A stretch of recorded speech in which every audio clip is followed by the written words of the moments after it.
ইরানের Bushehr এয়ারবেজের runway থেকে প্রচণ্ড গর্জনের সাথে একটি মিগ-29 যুদ্ধবিমান আকাশে উড়াল দিল। বিমানটির ককপিটে বসেছিলেন অভিজ্ঞ পাইলট ক্যাপ্টেন জামি শেফা। দীর্ঘ বছরের প্রশিক্ষণ এবং অসংখ্য বিপজ্জনক মিশনের অভিজ্ঞতা নিয়ে তিনি ইরানের বিমান বাহিনীতে একজন সম্মানিত নাম। কিন্তু সেদিন তিনি জানতেন না যে আগামী কয়েক ঘন্টার মধ্যে তাকে একেবারেই কাছাকাছি পৌঁছতে হবে এবং যে অভিজ্ঞতার মুখোমুখি হতে হবে তা তার পুরো ক্যারিয়ারের সবচেয়ে ভয়াবহ মুহূর্ত হতে চলেছে। সেই সময়টা ছিল অত্যন্ত উত্তেজনাপূর্ণ। হরমুজ প্রণালী এলাকায় জাহাজ চলাচল প্রায় সম্পূর্ণভাবে নিয়ন্ত্রিত হয়ে গিয়েছিল। ইরানের কঠোর নজরদারির কারণে ওই অঞ্চল দিয়ে যে কোনো জাহাজের যাতায়াত করতে হলে অবশ্যই পূর্ব অনুমতি নেওয়া বাধ্যতামূলক ছিল। কিন্তু ঠিক এমন একটা সময়ে ইরানের রাডার কন্ট্রোল রুমে বসে থাকা কর্মকর্তারা তাদের স্ক্রিনে অদ্ভুত কিছু লক্ষ্য করলেন। একটি জাহাজ হরমুজ প্রণালীর দিকে দ্রুত এগিয়ে আসছিল। প্রথম দর্শনে এটা হয়তো স্বাভাবিক মনে হতে পারে, কিন্তু যেটা সবাইকে চিন্তিত করে তুলল সেটা হলো জাহাজটির ট্রান্সপন্ডার সম্পূর্ণভাবে বন্ধ ছিল। একটি জাহাজের ট্রান্সপন্ডার বন্ধ থাকার অর্থ হচ্ছে সেই জাহাজের সাথে স্বাভাবিক যোগাযোগ স্থাপন করা যায় না। জাহাজটি কোন দেশের, তার নাম কি, কোথা থেকে এসেছে এবং গন্তব্য কোথায়, এই সমস্ত জরুরি তথ্য পাওয়া একেবারেই অসম্ভব হয়ে পড়ে। এই বিষয়টি রাডার কন্ট্রোল রুমে থাকা কর্মকর্তাদের মধ্যে তীব্র সন্দেহ জাগিয়ে তুলল। তারা একটানা অনেকক্ষণ ধরে ওই জাহাজের গতিবিধি পর্যবেক্ষণ করতে থাকলেন। বারবার রেডিও ফ্রিকোয়েন্সিতে যোগাযোগ স্থাপনের চেষ্টা করা হলো, কিন্তু জাহাজের পক্ষ থেকে কোনো ধরনের সাড়া মিলল না। এমনকি সতর্কবার্তা পাঠানো হলেও জবাব এলো না। এই নীরবতা পরিস্থিতিকে আরও রহস্যময় এবং উদ্বেগজনক করে তুলল। অবশেষে ইরানের প্রতিরক্ষা কর্মকর্তারা সিদ্ধান্ত নিলেন যে জাহাজটির সম্পর্কে সরাসরি তথ্য সংগ্রহ করতে হবে। এ কারণেই ক্যাপ্টেন জামির শেফাকে তার মিগ-29 নিয়ে ওই এলাকার দিকে পাঠানো হলো। সেই সময় জাহাজটি এখনও পুরোপুরি হরমুজ প্রণালী এলাকায় ঢোকেনি, তবে দূরত্ব খুব বেশি ছিল না। কয়েক মিনিটের মধ্যে যুদ্ধ বিমানটি সেই স্থানের উপর দিয়ে উড়ে যেতে শুরু করল। নিচে সমুদ্রের নীল জলরাশির মধ্যে একটি বড় আকারের জাহাজ দেখা গেল। ক্যাপ্টেন শেফা তার বিমানকে আরেকটু নিচু করে নিয়ে এসে জাহাজটি পর্যবেক্ষণ করতে শুরু করলেন। তিনি দেখতে পেলেন এটি ভারতের পতাকা বহন করছে। প্রথম দেখায় এটি একটি সাধারণ কার্গো জাহাজ মনে হচ্ছিল, কিন্তু বিষয়টা তার কাছে অস্বাভাবিক লাগলো, কারণ ভারতের তেলবাহী এবং কার্গো জাহাজগুলো সাধারণত ইরানের সাথে নিয়মিত যোগাযোগ রক্ষা করে এই এলাকায় যাতায়াত করে থাকে। কিন্তু এই জাহাজটির ক্ষেত্রে পরিস্থিতি সম্পূর্ণ ভিন্ন ছিল। প্রয়োজনীয় ছবি এবং তথ্য সংগ্রহ করার পর ক্যাপ্টেন শেফা তার বিমান ফিরিয়ে নিয়ে ঘাটের দিকে রওনা দিলেন। কিন্তু তিনি যখন ফিরে এলেন তার কিছুক্ষণ পরেই পরিস্থিতি আরও জটিল এবং রহস্যজনক হয়ে উঠল।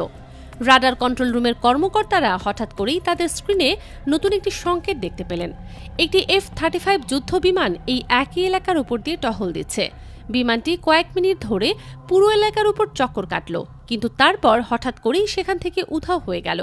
এই দৃশ্য দেখে কর্মকর্তাদের মধ্যে নতুন করে সন্দেহ এবং উদ্বেগ ছড়িয়ে পড়ল, কারণ F-35 এর মতো এত অত্যাধুনিক স্টেলথ যুদ্ধ বিমান শুধুমাত্র আমেরিকা এবং ইসরায়েলের কাছে রয়েছে। এখন প্রশ্ন হলো, যে জাহাজটিকে ভারতের বলে চিহ্নিত করা হয়েছিল তার সাথে আমেরিকা বা ইসরায়েলের যুদ্ধ বিমানের পার্থক্য কি?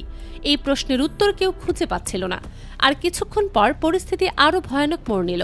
ওই একই এলাকায় একটি আর্লিবার্গ শ্রেণীর ডেস্ট্রয়ার যুদ্ধ জাহাজকে দেখা গেল। এই ধরনের ডেস্ট্রয়ার হচ্ছে পৃথিবীর সবচেয়ে শক্তিশালী যুদ্ধ জাহাজগুলোর মধ্যে একটি। এতে রয়েছে অত্যাধুনিক অস্ত্রশস্ত্র এবং মিসাইল সিস্টেম। এখন একটি সাধারণ কার্গো জাহাজ, একটি F-35 যুদ্ধ বিমান এবং একটি শক্তিশালী ডেস্ট্রয়ার একই এলাকায় একসাথে কেন উপস্থিত হবে? কর্মকর্তারা পুরো বিষয়টি মেলাতে পারছিলেন না। তবে একটা জিনিস পরিষ্কার হয়ে যাচ্ছিল যে এখানে কিছু একটা গোপন পরিকল্পনা চলছে এবং সেই পরিকল্পনা সম্ভবত ইরানের বিরুদ্ধে পরিচালিত হচ্ছে। পরিস্থিতি আরও স্পষ্ট করার জন্য ক্যাপ্টেন শেফাকে আবারও ওই এলাকার দিকে পাঠানো হলো। এবার তার দায়িত্ব ছিল ডেস্ট্রয়ার জাহাজটি পর্যবেক্ষণ করা এবং তার সম্পর্কে বিস্তারিত তথ্য সংগ্রহ করা। ক্যাপ্টেন শেফা যখন তার বিমান নিয়ে সেই এলাকার কাছে পৌঁছলেন, তখন হঠাৎ করেই তার রাডার স্ক্রিনে একটি সতর্ক সংকেত জ্বলে উঠল। একটি তীব্র শব্দ ককপিটে বাজতে শুরু করলো, যার নির্দেশ করছিল যে কেউ তাকে রাডার লক করার চেষ্টা করছে। পাইলট হিসেবে তিনি জানতেন এর অর্থ কি। তার মনে হলো কেউ তার বিমানের উপর মিসাইল ছুড়তে প্রস্তুত হয়ে আছে। মাত্র কয়েক সেকেন্ডের মধ্যেই তার আশঙ্কা সত্য প্রমাণিত হলো। তিনি দেখতে পেলেন ডেস্ট্রয়ার জাহাজের দিক থেকে একটি ছোট আকারের উজ্জ্বল বস্তু অত্যন্ত দ্রুত গতিতে তার দিকে ছুটে আসছে।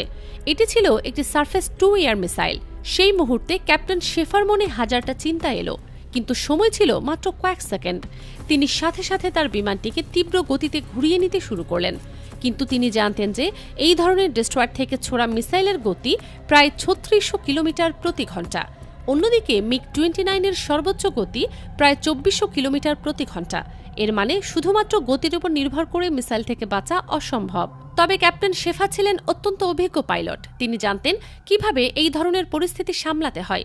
সমুদ্র এলাকায় এই ধরনের মিসাইল মূলত জাহাজের রাডার নির্দেশনা অনুসরণ করে তার লক্ষ্যবস্তুর দিকে এগিয়ে যায়।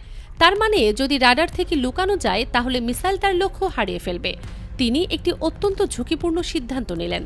তিনি তার যুদ্ধ বিমানকে তীব্র গতিতে নিচে নামিয়ে আনতে শুরু করলেন। বিমানটি সমুদ্রের পানির একেবারেই কাছাকাছি চলে এলো, এতটাই কাছে যে মনে হচ্ছিল যেন বিমানের চাকা পানি স্পর্শ করবে। এই কৌশলটি কাজ করল। সমুদ্রের পানির কাছাকাছি থাকার কারণে বিমানটি রাডার সিগন্যাল থেকে লুকিয়ে গেল। মিসাইলটি তার লক্ষ্যবস্তু হারিয়ে ফেলল এবং অন্যদিকে চলে গেল। ক্যাপ্টেন শেফা গভীর নিঃশ্বাস ফেললেন। মাত্র কয়েক সেকেন্ডের ব্যবধানে তিনি মৃত্যুর হাত থেকে বেঁচে গিয়েছিলেন। কিন্তু এখন পরিস্থিতি সম্পূর্ণ ভিন্ন হয়ে গেছে। একটি বিদেশি যুদ্ধ জাহাজ ইরানের যুদ্ধ বিমানে মিসাইল হামলা করেছে। এটি ছিল যুদ্ধের ঘোষণার মতো। বিষয়টি তৎক্ষণাৎ ইরানের রাডার কন্ট্রোল রুম এবং প্রতিরক্ষা সদর দপ্তরে পৌঁছে গেল। উচ্চপদস্থ কর্মকর্তারা জরুরি বৈঠকে বসলেন এবং দ্রুত সিদ্ধান্ত নেওয়া হলো। কয়েক মিনিটের মধ্যেই দুটি শাহেদ সিরিজের ড্রোন ওই এলাকার দিকে পাঠানো হলো। একই সাথে একটি S-300 সিরিজের মিসাইল লঞ্চ করার প্রস্তুতি নেওয়া হলো। S-300 হচ্ছে পৃথিবীর অন্যতম শক্তিশালী এয়ার ডিফেন্স মিসাইল সিস্টেম, যা যে কোনো ধরনের বিমান বা জাহাজ ধ্বংস করতে সক্ষম। ডেস্ট্রয়ার জাহাজটির রাডার অপারেটররা যখন তাদের স্ক্রিনে দুটি ড্রোনকে দ্রুতগতিতে তাদের দিকে এগিয়ে আসতে দেখলেন, তখন তারা সাথে সাথে তাদের ডিফেন্স সিস্টেম সক্রিয় করলেন। জাহাজের মিসাইল লঞ্চার থেকে একের পর এক মিসাইল ছোড়া হতে শুরু করলো ড্রোন দুটিকে থামানোর জন্য। আকাশে একটি মরণপণ লড়াই শুরু হয়ে গেল। কিন্তু জাহাজের ক্রুরা যখন ড্রোন দুটি ধ্বংস করার কাজে সম্পূর্ণভাবে মনোযোগ দিয়ে ব্যস্ত হয়ে পড়ছিলেন, ঠিক তখনই ইরানের ছোড়া S-300 মিসাইলটি তার লক্ষ্যের কাছে পৌঁছে গেল। একটি প্রচণ্ড বিস্ফোরণের শব্দ হলো এবং ডেস্ট্রয়ার জাহাজটির রাডার সিস্টেম ধ্বংস হয়ে গেল। পরবর্তীতে বিভিন্ন আন্তর্জাতিক গণমাধ্যমে এই ঘটনা নিয়ে রিপোর্ট প্রকাশিত হয়। তবে বেশিরভাগ প্রতিবেদনে বলা হয় যে ওই ডেস্ট্রয়ার জাহাজের শুধুমাত্র রাডার অংশটি ক্ষতিগ্রস্ত হয়েছিল এবং জাহাজের বাকি অংশে তেমন কোনো ক্ষয়ক্ষতি হয়নি। কিন্তু এই ঘটনার পর পরিস্থিতি সম্পূর্ণ বদলে গেল। ইরান কঠোর সতর্কবার্তা জারি করল যে তাদের অনুমতি ছাড়া হরমুজ প্রণালী এলাকায় যদি কেউ প্রবেশ করার চেষ্টা করে তবে তার বিরুদ্ধে কঠোর এবং উপযুক্ত পদক্ষেপ নেওয়া হবে। এই ঘটনার পর থেকে পুরো অঞ্চল জুড়ে নতুন করে উত্তেজনা এবং সতর্কতা তৈরি হলো। আন্তর্জাতিক মহলেও বিষয়টি নিয়ে ব্যাপক আলোচনা শুরু হয়ে গেল, কারণ হরমুজ প্রণালী হচ্ছে বিশ্বের সবচেয়ে গুরুত্বপূর্ণ সামুদ্রিক জলপথগুলোর মধ্যে একটি। বিশ্বের মোট তেল সরবরাহের একটি বিশাল অংশ এই পথ দিয়ে পরিবহন করা হয়। সেখানে ঘটে যাওয়া যে কোনো ছোট ঘটনাও পুরো বিশ্বের অর্থনীতিতে প্রভাব ফেলতে পারে। আর এবারের ঘটনা ছিল অনেক বড়।